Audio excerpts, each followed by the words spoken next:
Tamam. Gel aslan. Gördüğünüz gibi biz devam yaşıyoruz şu anda. Allah yardımcıları olsun. Allah yardımcıları olsun. Bir halimiz perişan. Yani. Allah'ını seven Elektrik yok, bizi su yok, duyan bir şey yok. bize bir yardımcı olsunlar. Yerimiz belli, her yer çöküntülü. Gördüğünüz gibi her yer çatlak. Evlerimiz yığılmış. Çatlakları var. From the nation's capital, all sides, all the time, I'm Robbie Alampay. And I'm Gretchen Ho. The big story tonight. More than 21,000 people have been reported dead due to the quake in Turkey and Syria, two of whom are Filipinos.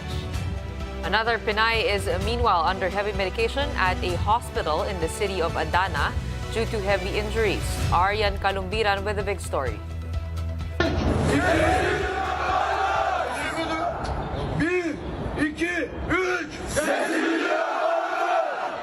Hopes of finding survivors begin to fade as the death toll from the earthquakes that struck Turkey and Syria reaches 21,000. As of this afternoon, the death toll in Turkey has climbed to 18,000, while the number of deaths recorded in Syria hits 3,000. The death toll across both countries has now surpassed the more than 17,000 killed in 1999 when a similarly powerful earthquake hit northwest Turkey. At least two of these deaths are Filipinos, as confirmed by the Philippine Embassy in Turkey. In a tweet, President Bongbong Marcos extended his condolences to the families of the victims who were initially reported missing in Antakya.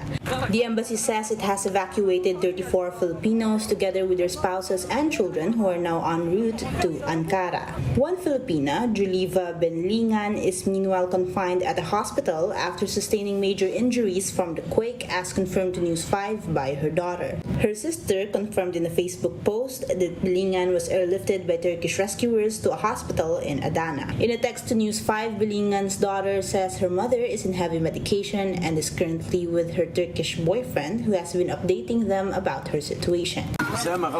Rescuers are now working against time in harsh winter conditions to dig survivors out of the rubble of collapsed buildings. Satellite images taken by Naxar Technologies showed the extent and damage in Turkish cities caused by the devastating earthquake.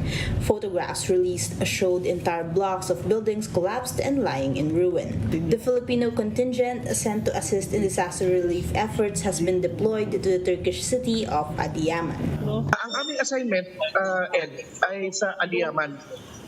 Ang initial medyo konti pa yung responders doon. May tinatawag kaming urban search and rescue. Meron tayong mga machine katulad sa MMDA. It's like a earphone that we can hear people if there are like movements underneath the rubbles. Kahit wala tayong K9, pero we have the technology. Meron tayong mga breaching equipment o kailangan natin tibagin yung mga pader. Meron din tayong mga ropes. The Philippines is also preparing a possible team to take over in the event that recovery efforts take longer than 2 weeks. The Migrant Workers Department, for its part, says it's monitoring 77 affected Filipino workers in Turkey. DMW Undersecretary Hans Kakdak also says that they opened a hotline for families of affected OFWs in the quake-hit country. Bukas tayo na yung hotline, pinaalala natin sa mga pamilya. Ata si Secretary Toots na magkaroon ng task force, kaya meron tayong 24/7 task force. Aryan Kalumbiran, We Are One News. While the Philippine government sends help over to Turkey, or to Turkey as the government now wants the country to be called, question lingers. How prepared is our own government to handle a similar high-magnitude quake? Officials and disaster response groups have been issuing warnings and calling for early preparation ahead of the so-called big one. PHIVOLCS says the magnitude of this earthquake is estimated at 7.2 based on the length of the West Valley Fault, which is around 100 kilometers. According to the Science Department, there could be as much as 50,000 casualties. 30,000 could be in Metro Manila alone and 20,000 in nearby provinces. The big one could also likely cause more than 2 trillion pesos in economic losses, according to a 2013 study. Now, on top of all of this, the Philippines recently ranked first among countries in terms of disaster risk. Along with India and Indonesia, the Philippines will have to work twice as hard to put effective disaster response measures in place. For its part, the Education Department has ordered schools to conduct unannounced earthquake and fire drills. The DepEd said this will reinforce proper actions among students and school personnel in the event of a calamity.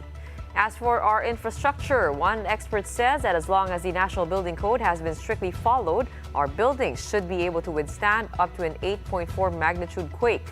Newer high-rise buildings have also been designed to sway during an earthquake and should likely be able to resist impact better than low-rise structures. But are all of these enough? To talk to us about our preparedness in the face of a big one, we have in the studio Mr. Martin Aguda Jr. He is a safety and emergency management expert. Good evening, Martin. Welcome to The Big Story. Good evening, Robbie. Good evening. Good evening. You know, every time something like this happens, it's inevitable. But whether it happens abroad or in one of our regions or provinces, we always ask, kung dito mangyari yun, is there a simple way to answer whether or not we can withstand something like that?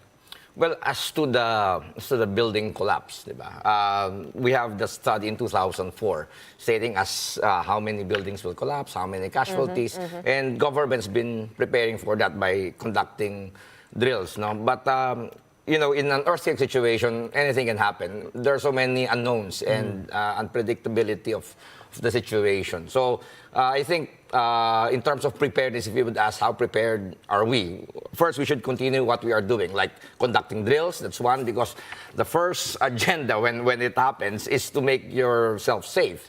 So earthquakes don't kill people, but buildings do. You'll be killed by being inside a structure. So cover and hold initially, then get out as fast as you can, then move out to an open space. But it should not stop there.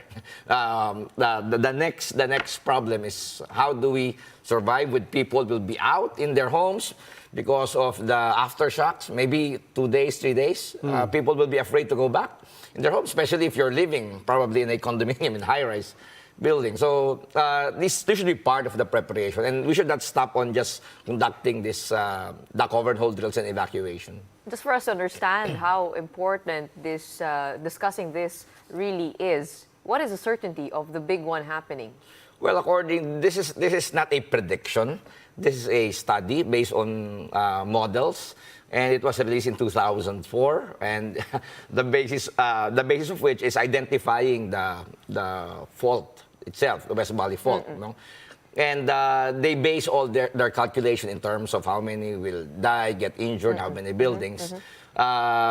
With what's this? Magnitude 7.2 based on their modeling and intensity 8. So based from that, how many structures will... But remember, it's 2004 and we are 2023, and we have seen how we have sprouting of high-rise structures in Metro Manila. So mangyayari nga ba talaga the big one? Well, Eventually, will it happen eventually? There's such thing as return period interval, meaning earthquakes will have some intervals, no? Sabi nila every 500 years gagalaw yan, no? So 1858, so 500 years. So pero nandun na tayo sa period na yun na maaari, because earthquakes really are unpredictable. Okay. Well, kanina, let's talk about yung preparedness at saka yung facilities na meron tayo. Kanina nakita ko when the Philippine contingent was talking about, ito, may dala kaming ganito, meron kaming ganito. Nakita ko, tumatangu-tangu ka. And does that mean that mukhang meron naman pala tayong gamit? We have everything we need, at least doon sa mga emergency responders, they will actually be fully equipped? We have training, we have some equipment, but it's not enough. Remember, they asked for international help because we cannot just imagine unimaginable devastation. So collapsed structures everywhere. So we may have to start acquiring rescue equipment, collapsed structure search and rescue, call it collapsed structure search and rescue, CSSR.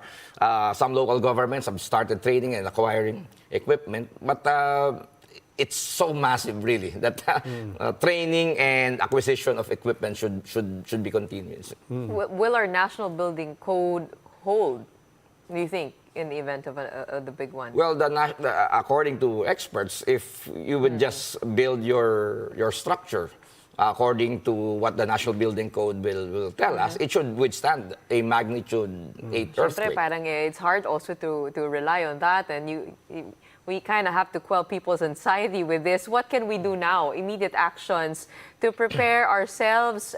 Ang sinabi sa akin ng UP Resilience Institute, hindi yung earthquake ang katatakutan. Yung hazards ng earthquake, which is landslide, fire, etc. What can we do now to keep ourselves prepared?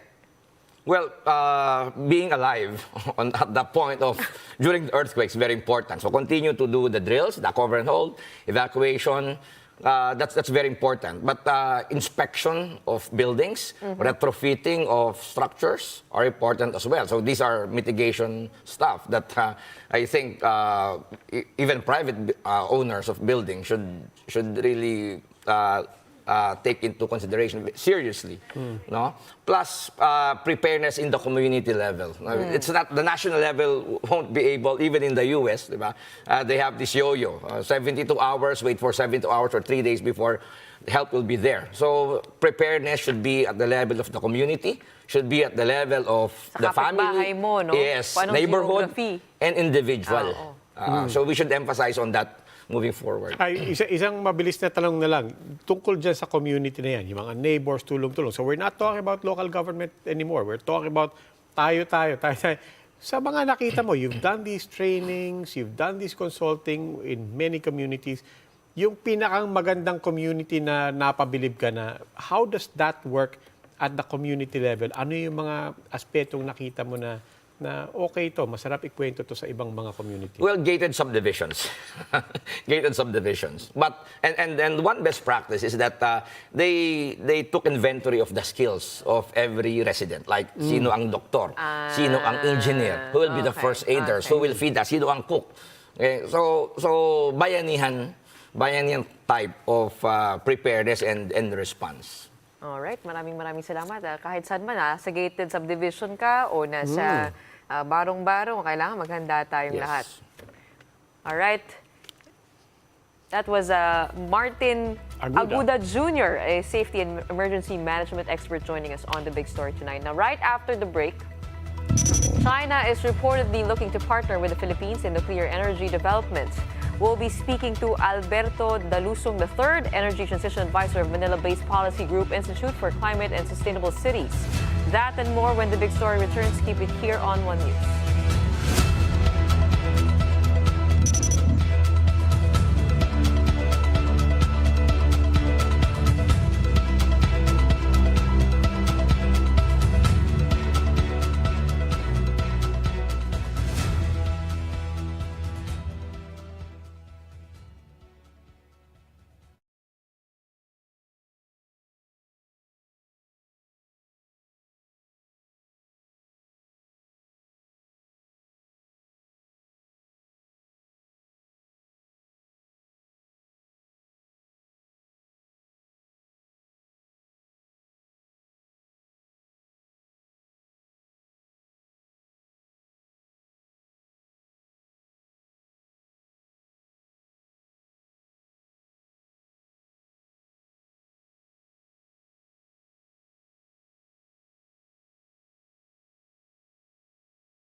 You're watching The Big Story here on One News.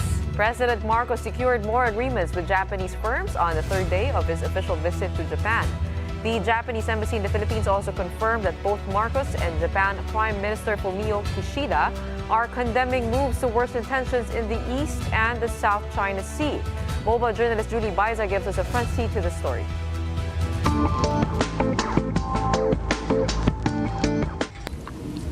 35 additional agreements and letters of intent were sealed with Japanese firms on the third day of President Marcos's visit in Japan.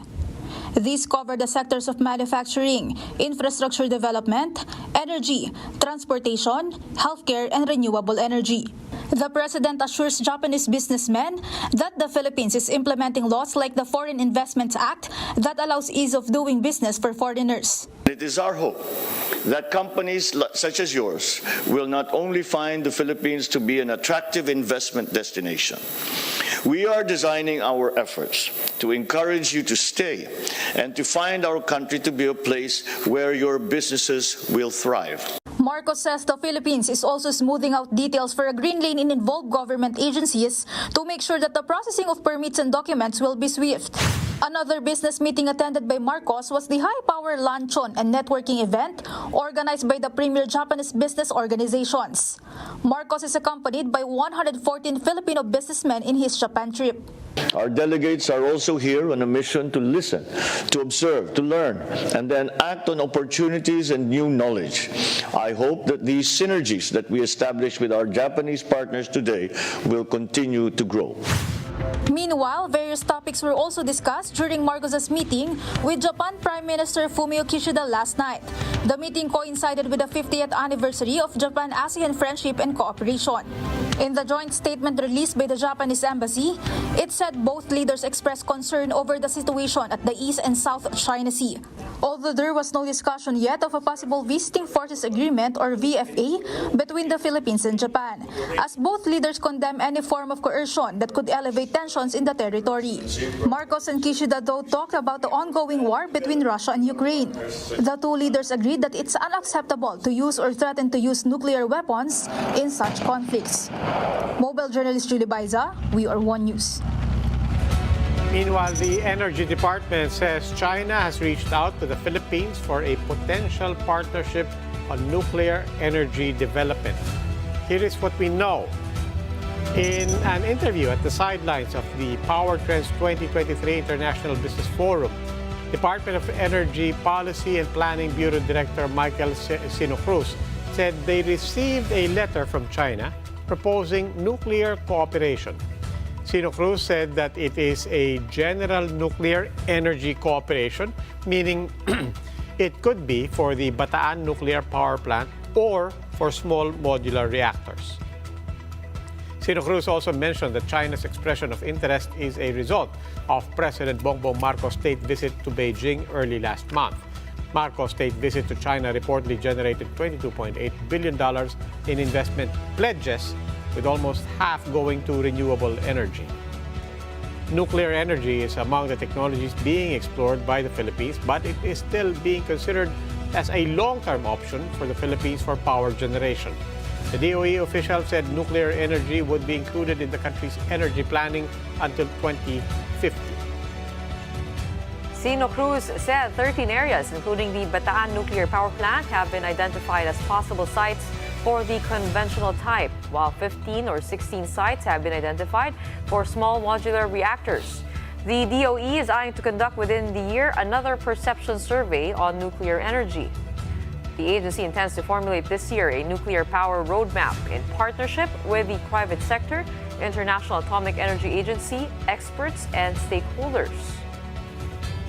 Here to share with us his insights on a possible nuclear cooperation between China and the Philippines, we have with us live via Zoom Alberto Dalusong III, Energy Transition Advisor of the Manila-based Policy Group Institute for Climate and Sustainable Cities. Good evening and welcome to The Big Story, sir.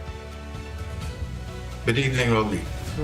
Sir, when we hear about offers, proposals, assistance to develop our nuclear energy sector here in the Philippines, when it comes from different countries, are we talking essentially about the same technologies? Or in this particular case, when you mention China offering nuclear energy technology, does that come with a particular brand or a particular type of technology? Yes, Robbie. First of all, I think that China really has a lot of experience in nuclear energy. They have over 50,000 megawatts of nuclear power plants. Most of them are what I would call conventional type. Conventional is a typical technology as opposed to the new technology called small modular reactors, or SMRs. Now, would they be a good partner? Their experience shows that they may be. My understanding is our cooperation with China will be a cooperation that will look at studying nuclear and its applicability in the Philippines. That's something that we should do to prepare for future applications. Hey, sir, can you tell us what the difference is between a conventional nuclear power plant and the small modular one? And how far are people allowed to live from those power plants? Well, hopefully the appropriate measures will be taken. No? But generally, let me answer it in this way. A typical nuclear power plant is over 1,000 megawatts. In the Philippines, that is a bit on the large side, probably too big for even Luzon grid. Our largest power plant is less than 700 megawatts per unit. So a typical nuclear power plant, in my opinion, is too big for the Philippines. However, small modular reactors, around 300 megawatts, I'm told, may be applicable to Luzon, where we have 300 megawatt coal-fired power plants, for example. So, SMRs applicable in Luzon, conventional one, I think would be too big. So that would probably be enough of a difference for the layman to understand. What would be the difference between the two technologies in terms of nuclear waste? My understanding is it is something that should be around proportional to their size. The big difference in operation, I am told, is that nuclear SMRs, small modular reactors, have a more flexible operation. In other words, they can adjust to the requirements of the grid. If the grid needs more power, they can sort of ramp up, they can ramp down. Now, that is not something that the conventional nuclear power plants are capable of. SMRs in that regard would likely be more applicable to the Philippines. Do we have areas in the Philippines where it is more ideal to put up these power plants, particularly probably in forested regions, isolated areas? Is that the perfect place to do that? Yeah, Gretchen, you normally want the power plants sort of close to the load centers, not in a far-off area that will be difficult or expensive to connect to the system. So I think that the issue with nuclear has always been size. Even the Bataan nuclear power plant, in my opinion, was too big for us at that time. Our peak demand was only 3,000 megawatts. It was a 620 megawatt power plant. That's peak in Luzon. So that has always been the issue with nuclear. With SMRs, less of an issue, but it's still what I would call inflexible technology. It is not able to adjust to the requirements, to the variability of our load. And in the Philippines, no one really talks about how variable our load is. But we know, for example, pag umaraw, the demand is very high. If it rains, the demand drops. Now, that is a characteristic of...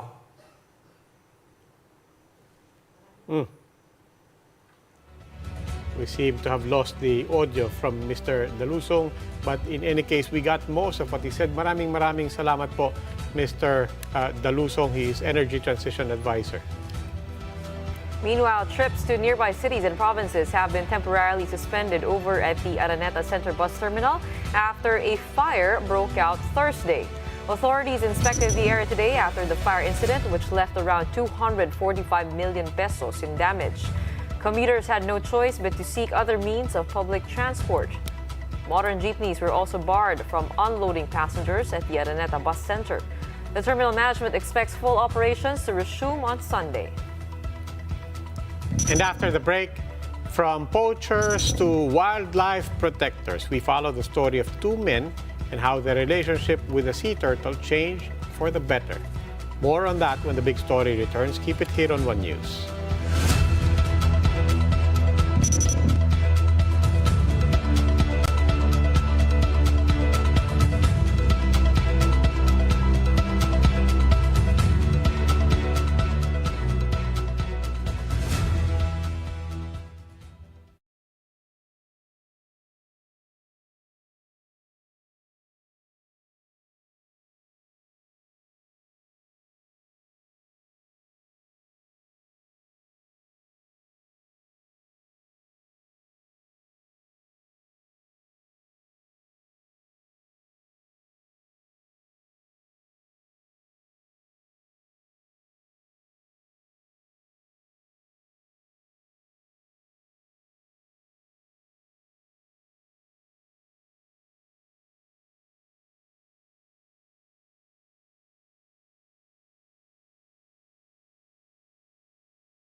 You're still watching the big story here on One News.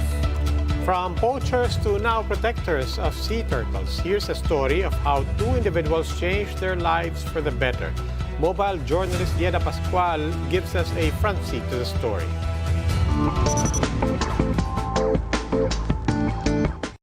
Five species of sea turtles can be found in the Philippines, namely the green sea turtle, hawksbill, olive ridley, loggerhead, and the biggest, the leatherback, all of which are endangered. Johnny Manlugay and Jessica Bagbag, who are from La Union, knew only two things about these marine animals. They were good for eating and selling. They had been hunting sea turtles and their eggs since they were young, hence they didn't know that this practice was illegal. But because of the Marine Conservation Program, Coastal Underwater Resource Management Actions or CURMA, their turtle poaching and egg stealing days are now over. Johnny has turned his skills to protecting the marine turtles he once hunted. Now, he has been a sea turtle patroller for 9 years, while Jesse has also been a patroller for 6 years. Siguro po ngayon, ma'am, halos malapit ko na silang mapunuan yung mga nagawa ko noon na pagkakamali. Lalo na po yung pagtingin ko noon, pagtrato sa mga pawikan noon, nung poach pa lang ako. Johnny and Jesse have also been using skills in finding turtle eggs for good, as they collect the eggs and surrender them to Kurma. They receive 20 pesos for each egg they collect. So aside from helping the environment, they are also able to earn as well. Masaya na rin ako kapag nakakakita kasi ako ng itlog ng pawikan, sinusurinder ko, ang dagdag na rin sa sweldo ko, ma'am. Na-inspire ko rin yung mga family ko, yung ibang mga kasama ko sa pangingisda, nakikipag-engage kami ng community efforts. Lagi naming pinapanatili yung beaches natin na malinis, and then nagka-community service din po kami. 18 former poachers are now actively serving as sea turtle patrollers in the protection of sea turtles. The eggs that they surrender are temporarily placed in the Kurma hatchery to be reburied in protected areas.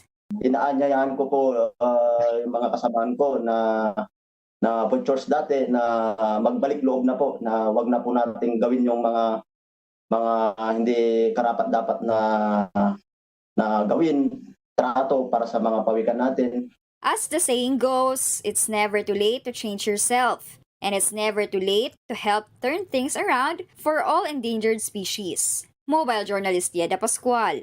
We are One News. PLDT says it has yet to receive a copy of the class action lawsuit supposedly filed in the United States. In a letter to the Philippine Stock Exchange, the telco giant said it has not been served with the documents of the alleged class action suit. It adds that it has no information to verify or deny the statements in the news article published by the Philippine Daily Inquirer. And also, it is company policy not to comment on impending or pending litigation.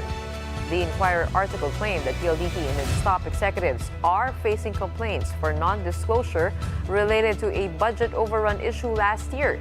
PLDT said it was reorganizing its management after announcing it overspent by about 48 billion pesos from 2019 to 2022. And before we go, while some are preparing for their date this Valentine's Day, local government employees in the town and Quezon who are single have something to look forward to this February 14. General Luna Mayor Matt Florido announced in a flag ceremony on Monday that City Hall employees present on February 14 will receive triple pay if they have been single for more than 5 years. Other single employees, meanwhile, will receive double pay. Qualified employees could submit their applications to the mayor's office, where a special committee would validate their relationship status. Florido said he will personally shoulder the cash gift. Sa paminsan-minsan at dapat palagian ay nagbibigay tayo ng inspirasyon, motivation sa mga empleyado dahil sila naman ang ating kasama sa pagtatrabaho sa lokal na pamahalaan. Anumang tagumpay ng isang leader ng bayan ay ang nasa likod nito ay ang mga empleyado. So sa inyo pong lahat, advance Happy Valentine's Day. Naku, kung dito yan sa TV5, no? Baka malugi yung kumpanya. Hindi yung mga kasama ko dito. ikaw makikipila ka? Ha? Ikaw makikipila ka? Ano ba yun? Masaya naman tayo. Kasi broken-hearted daw yan eh. Oo. Masyado na tayong sa work. Ayan, no, sige. Mag-enjoy na tayo ng weekend na.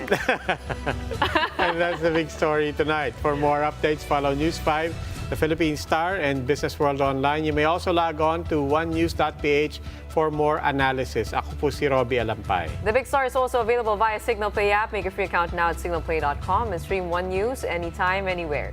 I'm Gretchen Ho. Stay safe, Philippines. And we are One News, all sides, all the time.